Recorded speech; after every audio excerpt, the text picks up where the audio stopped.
So suddenly I saw the connection between mind, body and spirit.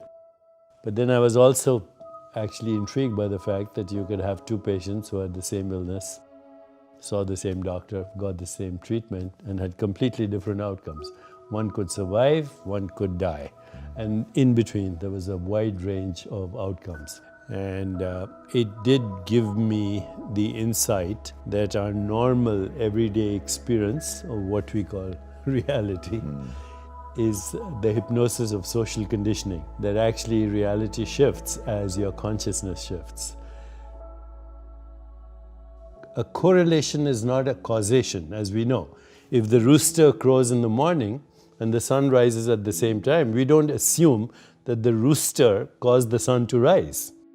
Okay, but they are correlated. So your mind, your brain, and the physical world are correlated experiences in a deeper realm of existence, which is not in space or time. The purpose of all healers and ultimately of all physicians should be to alleviate suffering. Now, we've done a pretty good job with alleviating what we call suffering that occurs from acute illness. You break your leg, you get an orthopedic surgeon to fix it.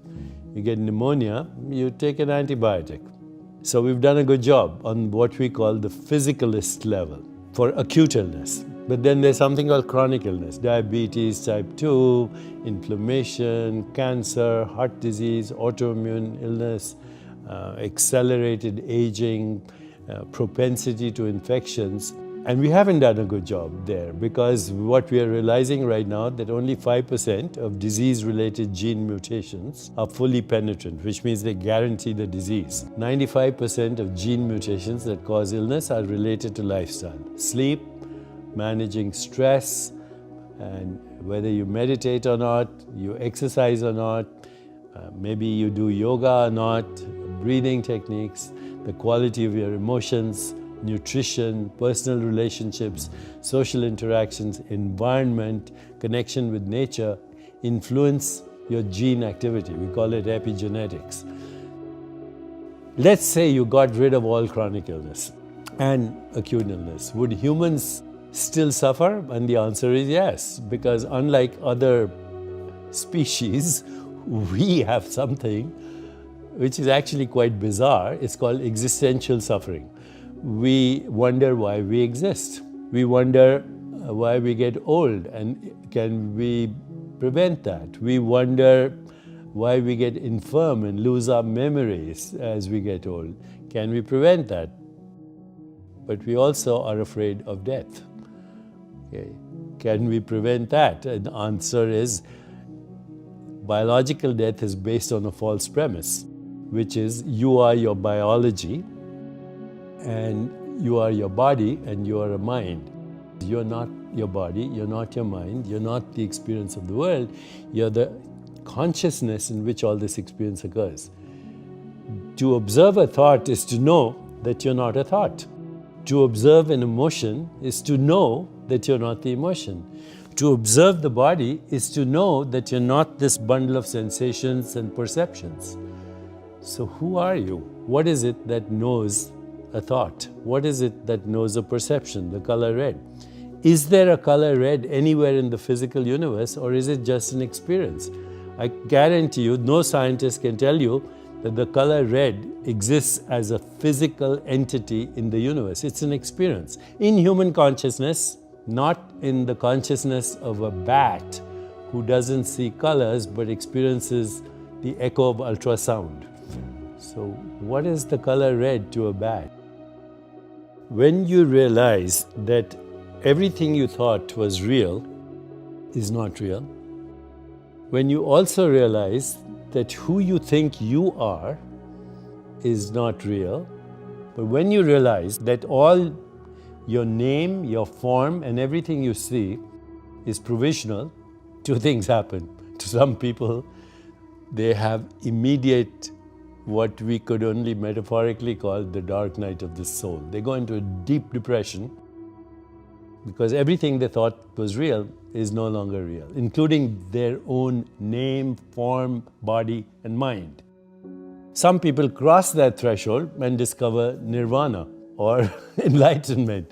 And you say, wow, I thought I was squeezed into the volume of a body in the span of a lifetime, but I'm a timeless being that can morph myself into any experience, including the human experience, which is amazing. But the human experience is also that which causes existential depression. So the causes of human suffering, since you brought it up, are brought up in Eastern wisdom traditions as number one, you suffer because you don't know who you are. You confuse yourself with your body-mind experience. Number two, you grasp and cling at experiences which are evanescent and transitory and dreamlike. You say, what happened to your childhood? It's over. What happened to yesterday? It's over. What happened to 5 minutes ago? It's over. What happens to these words? By the time you hear them, they don't exist. So, Wittgenstein, the German philosopher, said, we are asleep. Our life is a dream, but once in a while we wake up enough to know that we are dreaming. So what do you wake up to?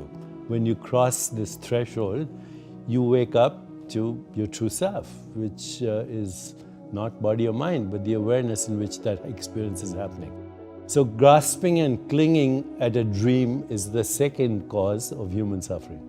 The third is being afraid of anything that's unpleasant, pain, abandonment, being treated by someone not respectfully. So that's, there's aversion to certain experiences. Third cause of suffering. Fourth is identifying, which is related to with your ego identity. And fifth is the fear of death. Now they're all connected. They're all the same fear. And they are not knowing who you are. This is the biggest question that humans or everybody should be asking. Who am I? What am I? Am I the changing experience of this body, which is a perceptual activity? Am I the experience of the changing mind? Or the changing personality, because you don't have the same personality when you were a kid, or maybe even 10 years ago. What is it at the basis of this? When you start that reflective self-inquiry, ask yourself, who am I? What do I want? What is my purpose? What am I grateful for?